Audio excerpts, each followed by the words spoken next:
All right, so yeah, I'm happy to be back on the show with Maggie, Miss Maggie Finks. She's Hi. one of our members here.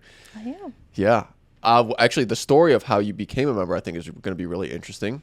But so with this show it's called the AFS Health and Care Podcast. It's a combination of like tips and education, and then there's a part where it's like having these conversations, which I love the most. It's where we get to talk to people that are like in the health In the journey. throes, yeah. They're in the throes, Yeah. and get their story and their lessons and their obstacles. So Okay. we're just gonna get your story today. Okay. Thank you. We'll definitely talk more about the parenting struggles. I think there's actually some little nuggets to pull from there. Let's But hope. you heard about AFS at a salon. It's pretty Let's hilarious. I was like, Yeah. should I tell you? Tell us the story. Okay. Yeah. So like twice a year, I get to get my hair done, and I get to go to the salon for like 2 hours. It's great. And so had my head back in a bucket talking with the hairdresser, and the person next to me, this young woman next to me, had her head back next to me and was talking with the kind of like a four-way conversation about the training for hairdressers and how they were just thrown out onto the floor and like expected to just cut and make people's faces look different and without even any training and no supervision. And she and I were both like, God, there's like, we're familiar with more clinical instruction where you have a didactic course, then you go and you take a practicum, and then you're, with a preceptor, and then you have evaluations. And I went, well, what do you do? And she was like, well, I specialize in like, fitness for people, especially like postpartum people. It's really hard to lose weight or at least to get back in shape. And I really like working with them because there's so many hormone changes. And I'm looking at her going, that's exactly what I need. She was talking to you. Where do you work? Well, she was talking kind of around me, and I was like, we were both kind of in a similar philosophy. She was right adjacent to me in the next sink over, with her head back. Not talking to the two hairdressers were conversing. Mm-hmm. She and I were conversing with them. It was like a proxy conversation, and I overheard her talking about what she's doing. I'm like, I need to see this person.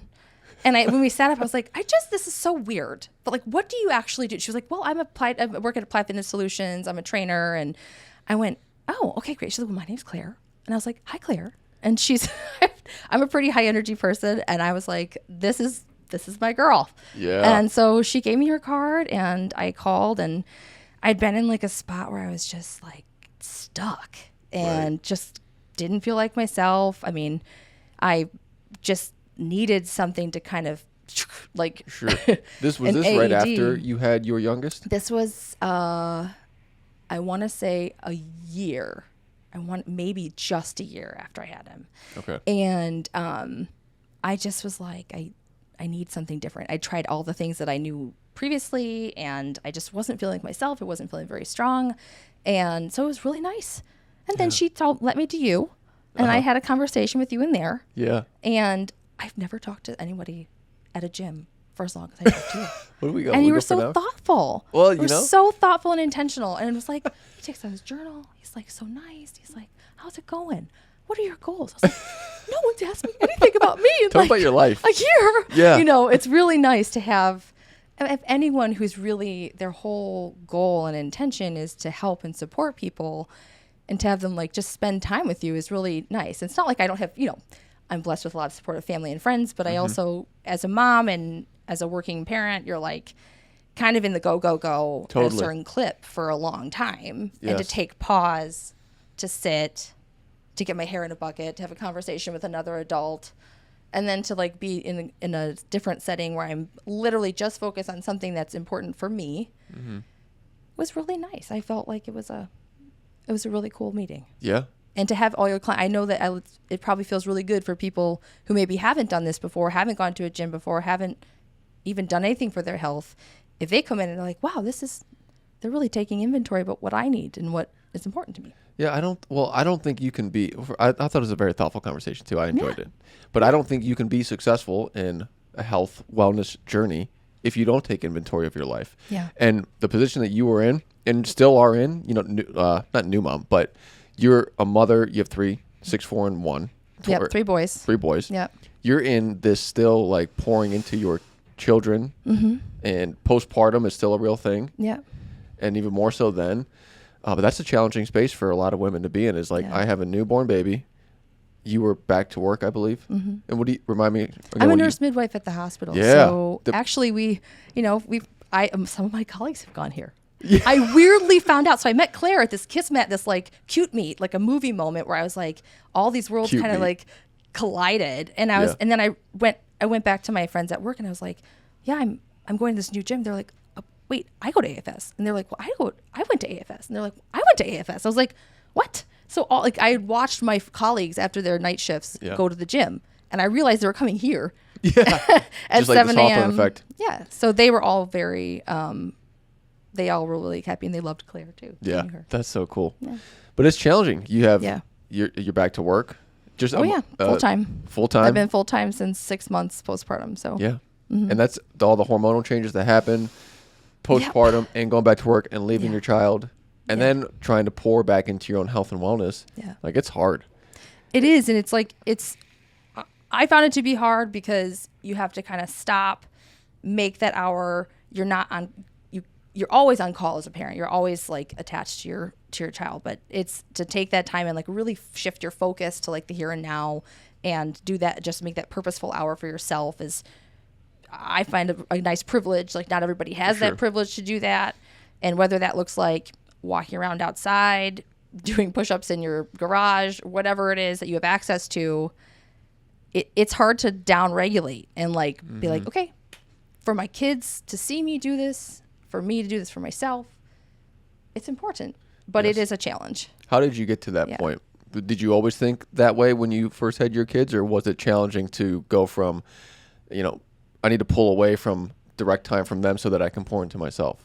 Well, really, I've always been a pretty active person, but and I was pretty active through my pregnancies. I never, not really sedentary. I don't sit still very well, but there was a time where like you're always either doing something for somebody. It felt like I was doing something for somebody else most of the time, which is fine. I mean, it's like motherhood. It's all encompassing.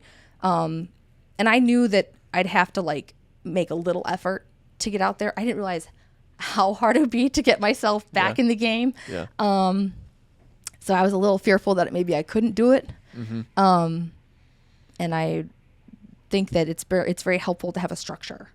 And I mean, I'm a nurse midwife. I love data. I love a structure. Give me a spreadsheet. Give me a goal. I'm fine. That's helpful for me. But I also felt like it was really cool to have the support and like feedback from your staff. Yeah. So that kept me kind of going. And I realized like, yes, I am going to have to make more of an effort than I thought. I'm going to have to try some new things I wasn't used to, which I didn't think about before. And also be mindful of something I weirdly, as a nurse, you'd think, and like a specialist in perinatal care, I would like think of hormones. And it really wasn't until Claire was like, yeah, cortisol could really mess that process up. I was like, you're right. It probably can. And I remember you being like, stress is a real big deal here. And sometimes if you're killing yourself in these workouts, it's actually kind of not as effective as you think because you're kind of stressing your body. I was like, oh yeah. Yeah, I remember when you first came in. It was kind of like, I was like, I think I might just have to try something that's uncomfortable. Right. And I'm usually good at being uncomfortable, but I hadn't done it in a while. Right. So. Right. Yeah. I remember now because you were exercising or you were trying to make health changes before you came in here. And it was like. It wasn't working at all. Yeah. There was a sleep thing that we needed to address. You're back to work. And then you're doing like really intense. You were doing like intense HIIT training. I tried to. Yeah. In my basement. Yeah. Right. And my husband and I got a Peloton during the pandemic. We tried to do, that's like, there's a ton of access there, but it's like, you're in your house. It's not, I don't know. There's something about being separate that feels a little different. Yeah. Sometimes you need just like an objective perspective. Oh my God. Perspective. Objective perspective. That's a tongue twister. Yeah, that's a tongue twister. Yeah. To look from the outside in to say, all right, Maggie, here's what's going well. Here's what we might need to tweak. Yeah. Let's measure stuff too. Let's measure where you are in terms of, fitness metrics or health metrics. And then we could put the plan in place. And in a short few months, you made some pretty incredible changes from the objective health side of things. Like your body composition changed, your strength levels went up drastically. Your lower body strength went up like 38 or 39%. Oh, that's a very nice stat. Which is great. That's awesome. But what's that doesn't really matter if you don't notice how you feel practically in your life. So the last couple months, how did you what have you noticed change from getting your health and fitness kind of back into a system? I just felt like myself again. Like I felt like was more capable. Yeah. And I also felt like new things. I had never been in a fitness room. I would see Piper there. I would see other people there. I was like, okay, like she's doing this. She's got this. I was like, it can be an intimidating space for people who haven't been there. Yeah. Because you're like, I don't know what this machine does. Like, I don't want to die in this machine, like, and look like Right. a fool, you know. And I'm not super vain. I typically, I mess up a lot. I'm fine being silly.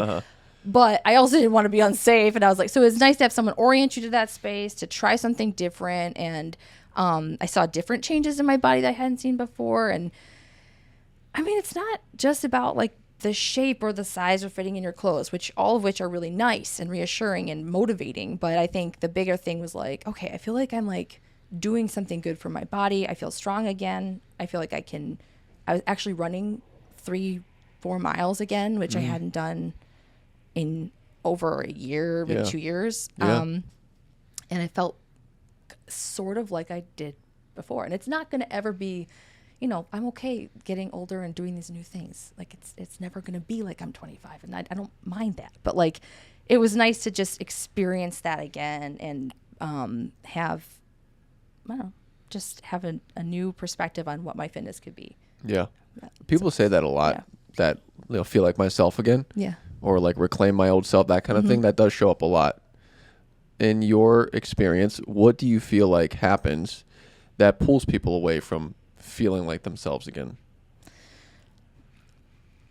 I mean, I think you just love this. I mean, I think about for parenting for me, it was professional parenting and maybe just life in general, but like just your focus is just so much everywhere else. Like you're like, it seems like a fluff thing, like something extra to be like, I'm going to go to the gym. You're like, wow, that sounds real nice, but it's not.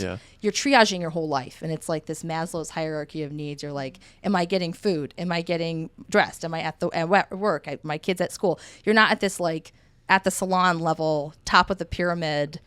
You know, do I feel like I can go do a workout? And what you realize is that actually like some of that is like part of your basic needs. So true. It seems like it's not, but moving your body is maybe the most basic need. That's so true. And it actually is important, not for your muscles and for women in particular, your body mass, your skeletal health, your cardiovascular health, but also for your freaking brain. Yeah. I mean, our brains do matter. Our mood matters. Our self-esteem matters. And I think the act of self-care and having your kids see the act of self-care, having your friends and your family see that you do care for yourself, and that's important. And as a healthcare professional, I'm like, I can talk the talk, but I gotta walk the walk too. And Totally. I've always been a pretty healthy person, but like you can really lose sight of it. Yeah. Because you think it's not, because you don't think it's important, or it's an investment. It totally Maybe is. You don't have access to it. You don't have time. You're working 2 full-time jobs. You don't have a partner. Like you're single. Who knows? I think those can be theoretically things that pull people away from that. For me, it was like, I thought I can't. I'm so tired. Right. I can't. I don't have it in my budget. Right. Emotionally. Right. Yeah, I think pouring into yourself it seems like a selfish thing to do. And maybe in some ways it could be, but it could be the most selfless thing you can do for the people that matter, like your kids and your family. And that's where I think it's challenging. Like we went through even myself, but my wife to a larger extent with our daughter, our immediate mode was to deprive our needs to give to hers. Yeah. And time and attention and all that. But at the end of the day, you said it, like if you are pouring into yourself, you're going to show up as a better healthcare provider, parent. Your confidence is going to be higher. The mental health components is absolutely critical. So this part of me asking these questions is the people that are listening and watching mainly are people that are on the fence, and they're like, I want to get into a health and wellness plan or fitness plan, but I don't think I have the time, or I'm not really ready. So hearing you share, hey, this is what I dealt with, and now I'm actually doing this, and I'm attaching it to this reason that it's meaningful to me. It's really impactful. Thank you. And it was not quick. Like it took a minute for things to get started, and I was like, okay. And you see the objective data, and initially you're like, okay. Yeah, that always helps. You're like, oh, this is working. Well, actually, in the beginning, it was really slow, and then I would first couple like month, it was like, I'm like, what is going on? And I'm like, but you have to keep going. You have to keep, like, you say, okay, well, I know I'm going to do this. It's going to be a process, and I think that's a deterrent too. Is like immediate gratification might not happen, and it might not look like the way you thought it's going to look, but you set these short-term goals, and it's like, okay, well, I got to keep going. Like this is important. And totally. Tenacity is skill. You got to 100%. Yeah. Practice overcoming. So yeah, it's not an easy process. No. When you think of the process and starting, what were some of the maybe more challenging obstacles that showed up, and how'd you get over them? I mean, honestly, just logistics, like getting the time to come on the day off when I have, just the logistics of like how I was going to budget my time. And then coming in weird hours when like there wasn't a class or there was a class, and then trying to find a way where I could do it consistently. And what I call the witching hour in my family is like just at the 6 to 8 p.m. The witching in the morning or the evening? Both. But it's just like there's always just so much going on, and it's fine. It's just children and family and life. It just is. But getting out the door, like going to do something's like hard. So we had to kind of coordinate. We had to take a step back and figure out how was my husband going to do something he wanted to do? How was I going to do something I wanted to do? We've always been pretty good about that. But this was a new priority, and that was a challenge at first.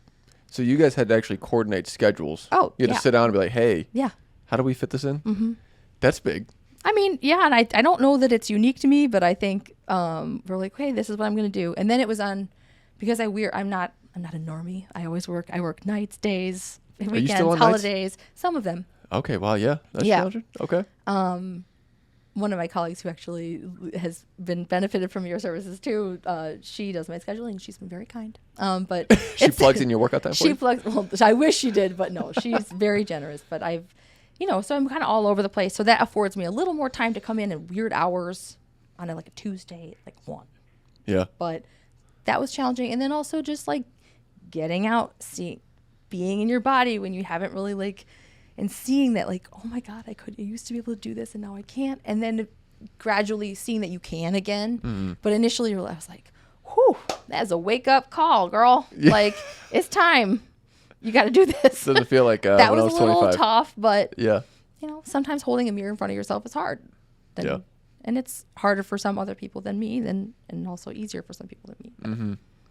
It sounds like you got a good support system, not just with your coach Claire here, but also at home. I think that's actually really important. Yeah. Especially when you have maybe like a younger family that you have to coordinate schedules around. The partner in the house is such a critical component to your success. Like if you have their support and the logistics works and everybody's on the same page and on the same page with behaviors, whether it's, going for walks after dinner or eating the certain, same kinds of foods, it's huge. It's a huge deal. Yeah. And you need a teammate. I mean, we have a daughter. You need a teammate. Oh, yeah. You need someone who's going to back you up. 100%. And when they get older and they get feisty, you need a teammate even more.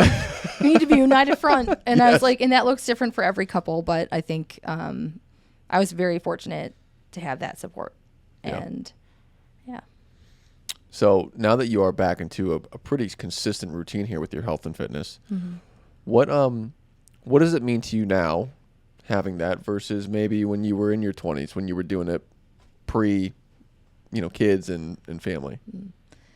I think it's actually like a step in preventative health for me. Like I don't want to get as you get older, this stuff gets harder. Yeah. You don't want to wait till it's beyond. Mm-hmm. But if you don't want to, but sometimes you wind up there and that's okay. You can start from there too. But I was like, okay, this is a step to get my, to protect my well-being down the line.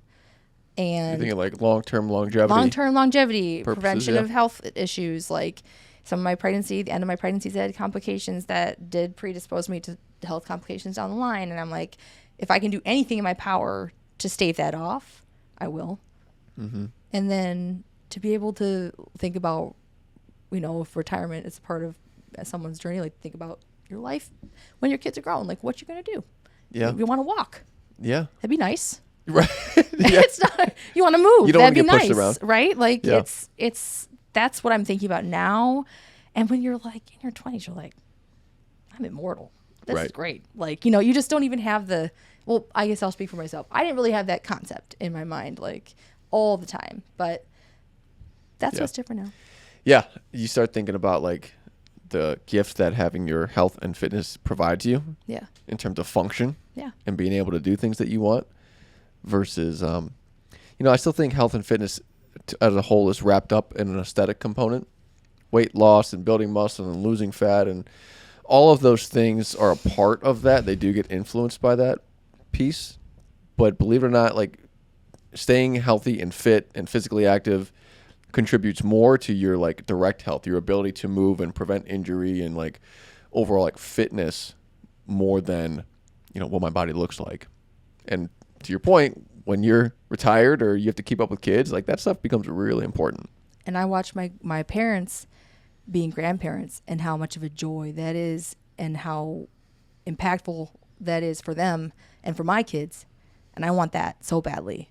And I want to, return that favor. You see how, like, your I want to be able to do that. Yeah. And I think my dad is like a shark. He never stops moving. He's like kind of like me. He doesn't really sit still very well. And he's the super healthy dude. And even my mom, who's had some chronic health issues, she gets her butt to the gym. She does not care for it. She does not care for sweating. She never has. She never will. But she does it. She knows the value. I commend her for that. And then it's not a privilege that everyone has. I think it's important to recognize that it's great to come to this place, and it's really important to just move your body, right? Nourish yourself, right? That doesn't have to be in a Lululemon outfit. I mean, sorry if that's a sponsor. It doesn't have to be in the $400 outfit in like the sweetest Nikes. Like, it doesn't have to be in those things. Yeah. It just has to be nourishing yourself, being mindfully focused on your well-being, moving every day. And it doesn't always feel that simple, but it can be. And it doesn't have to, you don't have to be, a fitness influencer, which I frankly don't know any of them, but I don't know any names, but like, it's not realistic. My body is not the body I had when I was 29. I mean, it is, but it isn't. And that's okay. Right. And I had to really take that exactly. And that is big. These fitness influencers, whether they're on TikTok and Instagram or whatever, again, a lot of it is pushing this aesthetic component, which is it's fun. It's great. But it's fun, but it does set false expectations, and I think it not overglorifies. It actually degrades the real benefit of staying active and fit. It's independent of how you look. It's what you're able to do and how you feel. Right. You mentioned when we first started about, like, getting into a space and into a gym where there was structure and there was, like, this sense of oversight. What does that mean? How was that important to you when you first kind of started back? Was that something that you were looking for when you were listening to Claire and the hair thing, or were you just looking for a space to go work out? Both, but accountability. Okay. You better show up and you better get your stuff done. And if you're in the gym, you better be working like everybody else is working. Right. But it's not this you can definitely do like a militant environment if you wanted to. You could go to a boot camp. I can be yelled at. That's fine. I know as a midwife, I'm kind of witchy and I don't really respond well to authority. But I think that a good, a leadership, a structure, and something to be like, I noticed this, like, I think we can do this differently, or like, hey, like, maybe angle your body this way, or like, especially with the new equipment, I needed more oversight because I wanted to make sure I was doing it right and that I could increase. And one of your trainers, like, even was like telling me, I was like, well, when do you increase? Like, what do you do? And she's like, well, you want to have this many reps in reserve, and explain that to me. And the physiology component was interesting to me, learning from Claire, learning from you and your trainers on the floor. I also, I'm a pretty focused, like, when I'm here, I'm pretty focused. I don't do a ton of chit chatting. I talk with you, but I noticed that everyone feels so comfortable with each other. That was like something I didn't expect. That was really nice. Like, they just love each other. And they know each other for a long time. They love each other. And it's very cute. It's a very sweet environment. It is kind of like a little bit of a cheersy atmosphere. It's very cheersy. Yeah. Like, I feel like there's going to be a Norm over there. Like, he'd be comfortable working out too. Like, you can look like Norm and you can work out. Yeah. Like, But I think accountability was what I was looking for with that structure, and a little bit of objective feedback. Like, you feel like it's working, you feel like you're doing it, but what is it actually, what's changing? And for me, that was helpful. I think other people are like, oh my God, I don't want to have someone measuring me and doing this stuff. Like that might feel less important for them, or more scary. But for me, I was like, I need that. Yeah, it's a balance of both. Like you definitely. I'm sure Claire would dial back if I was like, oh, that's really scary to me. Or it doesn't feel safe to me. Like totally. But to your point, like you have to know if something's working or not. Yeah. And there are more metrics that we can run aside from weight and body composition. Yeah. Like there's again, your numbers are through the roof. There's aerobic fitness, there's strength, there's stability and mobility. Like there's all these tests that we can actually measure to see, hey, is your program having impact in these domains? Mm-hmm. And let's go do it, and then we can measure versus just like weight and body comp. Yeah. It's very detailed. Yeah. And at the same time, to your other point, somebody come in here and be like, oh, dude, I just want to feel better. I don't want to be seeing these numbers. Like you can do the numbers, but interpret them for me and be like, good. Right. Or like, some other way of communicating. And I think that's what you guys do really well. I think that's what people invest in, is like someone to say, okay, Kemper doesn't really care for that type of feedback. He is actually more motivated by that number, and this is going to be helpful for him. Yeah. Yeah, exactly. But the social connection component. Yeah. Like that is where everybody knows your name. Yeah. Go ahead, sing it. You get a mic now. Yeah. Oh yeah, that's dangerous. Yeah. But the accountability you mentioned is huge. It's from your coach, but then there's also a sense of it from like going to a place where you are seeing the same people, whether it's other members or people that are doing their workout. Like there's a lot of times where that's a bigger driver of accountability, or like when couples start doing this together. Yeah. Like having that kind of I didn't think about that. Yeah. Yeah. It's like, hey, are we going to that thing? Or like, oh, Diane and Susan are there and they expect me to be there, so I should probably go. Yep. That's another like level of consistency, like a community norm, and like and I think that makes it feel more safe too, because I think it can feel like a really tight space when you're like, I never worked out before, or man, I'm really out of it. And like in college I was really great, but like come back in the gym, like all these people, like think people are gonna you just feel nervous, like high school, and you're like, I'm gonna fit in, can I do this? And then I think it feels warmer, it feels safer to be like, it's all ages and stages. I've seen all different types of people at your spot. And other places I've been to. I think it just takes intention, and you have to have a common intention, and that's really the whole point. Love it.